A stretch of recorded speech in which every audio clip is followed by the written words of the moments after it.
All right, yesterday's testimony from Bruce Ohr blew the lid off the deep state's attempt to cover up their rampant corruption. Now, thanks to Mr. Ohr, Greg Jarrett's stellar reporting, and other important deep state investigations, we now can tell you the following. First, in 2016, ex-foreign spy Christopher Steele was being paid by both the Clinton campaign as op research for Fusion GPS with funneled money through a law firm, and he was being paid by the FBI. In fact, Steele was paid 11 times by your FBI in the lead up to the 2016 election.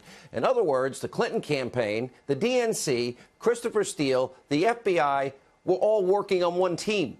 Now we also know that Steele was fired by the FBI in November of 2016 for lying and leaking to the press. Third, we know the FBI then broke its own rules, their own protocol, and continued collecting evidence from Steele using the fourth highest ranking member of the Justice Department, Bruce Ohr, as a back channel. And four, we know Bruce Ohr had been in close contact with Christopher Steele, and Bruce Ohr's wife, Nellie, she worked with Steele on the dirty Russian dossier that Hillary and company were paying for. The Ohrs were literally making money producing the anti-Trump dossier, all while passing its contents onto the FBI, even after, of course, Christopher Steele was fired.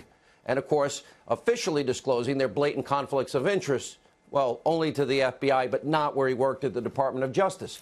Fifth, Bruce Ohr and the FBI knew that the contents of this dossier were unverified. And by the way, based on my sources, they even said Bruce Ohr admitted it could be never used in a court of law, but it was used for FISA warrants. They also knew Christopher Steele was hell-bent, as we pointed out last night, on taking President Trump, candidate Trump, down. And Bruce Ohr even documented that Steele was, quote, desperate that Donald Trump not get elected, was passionate about him not being president. And sixth, despite Steele's obvious bias and his lies in his dossier that was bought and paid for by Clinton, the DNC, and the FBI, well, the FBI still used the information as the basis for its Trump-Russia collusion investigation, and they used it to commit a fraud on the FISA courts in their applications, not one time, but four times, and they never disclosed the true nature of the evidence to federal judges and who paid for it. They lied to these judges. It is a crime to commit a fraud against a court and lie to a judge. It's the kind of abuse of power corruption, frankly, that goes on in banana republics. This is not supposed to happen ever in our constitutional republic in the United States of America. And believe it or not, Bruce Ohr, although twice demoted, he's still working for the DOJ. Jeff Sessions, you're in charge. Where are you? And today the president tweeted this out, quote, how the hell is Bruce Ohr still employed at the Justice Department? Disgraceful witch hunt. He's right. Now, Congressman Jordan of Ohio also weighed in earlier tonight. Let's take a look.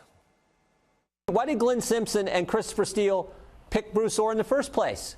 Why'd they select his wife to come work for Fusion? They had a direct access. Chris Steele had direct access to the FBI. He was handing them parts of the dossier. Why did they also want to run it through Bruce Ohr at the Justice Department? Good question. It seems to me to create weight and credibility behind a document that was completely false. If you can now go tell the press and tell other people, oh, a senior Department of Justice official is also talking about the dossier and also passing it on to the FBI, it gives it weight when, in fact, it was completely a uncredible, unverified document and a bunch of garbage. Yeah. There are some people in Washington that get it. Now, of course, the Ohr-Steele texts, they now make perfect sense. Remember, Christopher Steele often expressed concern to Bruce Ohr. He didn't want to be exposed. He was hoping those firewalls held. Now we know it. And by the way, it should rock every single American. Forget your politics to their core. And meanwhile, Robert Mueller, he couldn't care less about the real corruption and collusion that we just showed you. And by the way, Bruce Ohr and Christopher Steele were trying to funnel what he knew were lies to Robert Mueller. Instead, they're focused now on, let's see, taxi cab medallions, loan applications, tax returns from years gone by, and lying to investigators. And we have an update on that. It's just pathetic. And tonight, John Solomon out with a breaking news report. It raises serious concerns about one facet of Mueller's witch hunt. And according to Solomon, who will join us, Mueller's case against one-time Trump campaign aide George Papadopoulos is probably completely bogus. The special counsel has been claiming they want this kid to spend 6 months in jail. saying Papadopoulos lied about the sinister details surrounding a meeting with a European professor that he knew. They claim Papadopoulos was looking for information on Hillary's hacked emails. But according to Solomon's report, well, the professor that they reached out to that also wrote them and confirmed what he said to the FBI, said, quote, repeatedly insisted that his contacts with George Papadopoulos were innocuous. And Solomon writes, quote, he went out of his way to tell the FBI there was no talk of sinister cybersecurity intentions such as a plot to hack Hillary Clinton's emails. As we have previously reported, Papadopoulos is considering withdrawing his guilty plea. We did reach out to Papadopoulos, the FBI, the special counsel, and of course we don't get comments, although I think George Papadopoulos' wife is right. Solomon will have a full report, a damning new report tonight. All right, but first, we're 69 days away from what I'm telling you is the most important midterm election in our lifetime. Look at the side of your screen. We have long warned you what the Democrats will do if they regain power. It is a scary picture, and this is especially true for two states. One, California, which has now become so liberal, it's pretty much now almost a one-party socialist state. And former San Francisco Mayor Gavin Newsom, who wants to be president one day, looks so poised to become the next governor. This is a disaster for the people of California that pay a state income tax of 13.5%.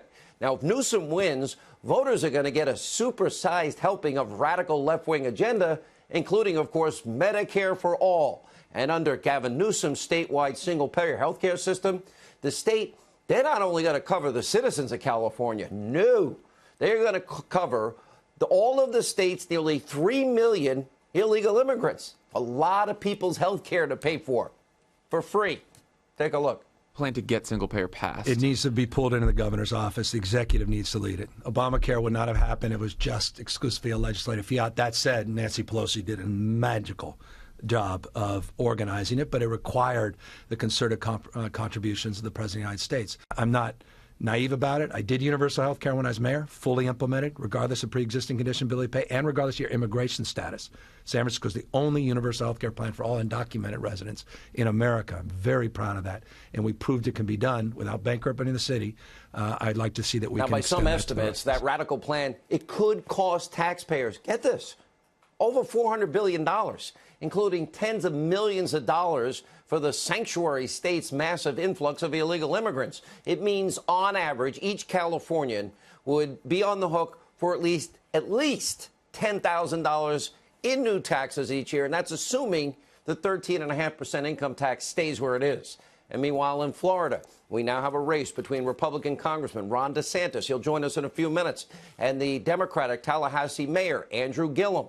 Gillum, a far-left candidate, was endorsed by the socialist Bernie Sanders. He's ready and willing to implement his extreme agenda to every corner of the great state of Florida, the Sunshine State.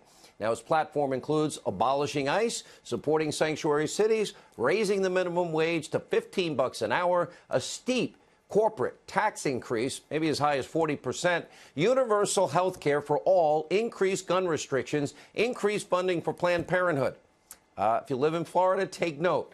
This man is ready to raise your taxes through the roof and literally restrict your Second Amendment rights, punish small and large businesses around every turn in pursuit of what is now the Democratic Party, this socialist mythical utopia. Now, sadly, moderate Democrats are a thing of the past. They were driven out a long time ago. Ask Joe Lieberman. This is now the party of Nancy Pelosi and Chucky Schumer and Maxine Waters and Bernie Sanders. It is a far-left, unapologetic socialist party. They want your crumbs back. They want open borders. And they want, most of all, to impeach the president and keep Obamacare. But tonight, the only group hoping for Trump's impeachment more than the Democrats might actually be the corrupt, destroy Trump, so-called mainstream media. Yesterday, we called out CNN for standing by what is a faulty story about the 2016 Trump Tower meeting. Now, remember the breathless reporting from fake news CNN. It's all not true. Back in July. Take a look. We have a Cuomo primetime exclusive tonight, a claim that goes to the truth of what the president knew and when he knew about an event that is central to the special counsel's Russia investigation. Tonight, sources with knowledge tell myself and Carl that Michael Cohen claims that then candidate Donald Trump knew in advance about the June 2016 meeting in Trump Tower in which Russians were expected to offer his campaign dirt on Hillary Clinton. It's very, very significant because the president has denied any foreknowledge of this event, and this meeting goes to the question of intent to collude. You've been saying for a year that we need to follow the money, follow the lies, and figure out this cover-up. So how did you do it in this case? Talk us about how you got this reporting. Well, I talked to sources. All right, we now know that a source for that report, the main source, was Michael Cohen's attorney, our old friend Lanny Davis, who backpedaled and reversed his story, making all the reporting that you just saw fake news at its worst. And it's just the latest in what is a long list of shady anti-Trump reporting from CNN, the S-hole network, the Stormy network, the impeach network, the Russia network. And still, CNN, they just remain defiant, even taking a shot at the president on Twitter. Oh, so much for objectivity. Make no mistake, they try to lecture the president. CNN does not lie. Really? We report the news. We report it when people in power tell lies. CNN stands by our own reporting and our reporters. There may be many fools in this story, but Carl Bernstein is not one of them. Yeah, actually, he is. And CNN wonders why crowds of Americans have singled them out. CNN sucks. They say it, they chant it, they scream it, and the network still can't even admit when they get something wrong. And by the way, they think this about the network.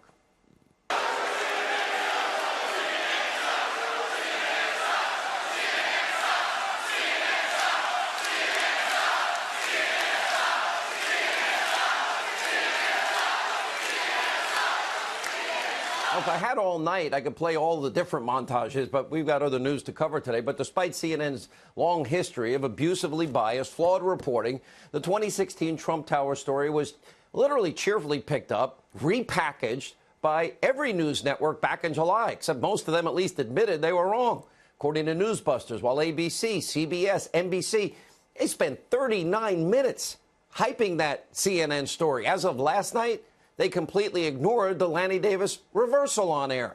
And while fake news CNN and others almost exclusively push aggressive anti-Trump coverage, we're going to show you the full picture, which includes an economy that is literally breaking records. Remember, they were the Clinton News Network. They loved Obama. They hated Bush. Now they really hate Trump. So today we learned that the second quarter GDP growth, which we were really happy about, well, it actually was revised upward to 4.2%. And we can now report that American job satisfaction is now ranking the highest it has been since 2005. Add to that yesterday's consumer confidence number, currently at an 18-year high. Plus more jobs than people that are on unemployment, a record-setting stock market, historic low levels of unemployment in 14 states, African Americans, Hispanic Americans, Asian Americans, women in the workplace, youth unemployment, 51-year low, and so much more. Thankfully, because the forgotten men and women in this country, they deserve it. The American economy is booming. That's what our upcoming elections in 69 days need to be about. That's what the media should be reporting. And the state of our country, by the way, is strong. And the president has literally changed things around. We're now heading in a much better direction.